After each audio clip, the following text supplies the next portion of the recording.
This demo provides an overview of the Community Maps feature and shows how to explore map analytics and detected objects. In this walkthrough, you'll learn how to open a community map, review analytics, and interact with detected objects on the map. From the left navigation panel, click Community to access maps shared by the FlyPix AI community. Inside the Community section, scroll through the available maps. Each card displays a preview image, map title, and contributor details to help you identify relevant projects. Click on a map, for example, Red Sea debris, to open its interactive view and analytics. The map displays all detected objects directly on the imagery as highlighted markers or bounding boxes.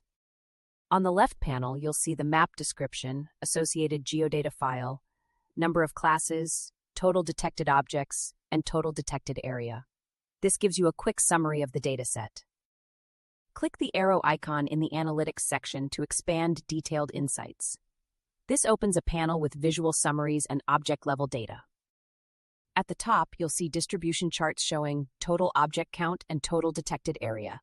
These visualizations help you quickly understand the dataset scale. Below the charts, you'll see a detailed list of all detected objects. Each entry shows the object name, its detected area, and the confidence score.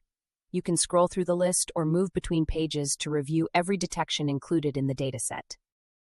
Click on any object from the list, for example, Trash 1. The map will automatically zoom to that specific detection, highlighting its exact location. When selected, you can review the object's area measurement and confidence score to better understand detection accuracy. That's how you can explore and interact with community maps inside FlyPix AI. By reviewing analytics, inspecting detected objects, and navigating the map, you can gain meaningful insights from community-generated geospatial projects.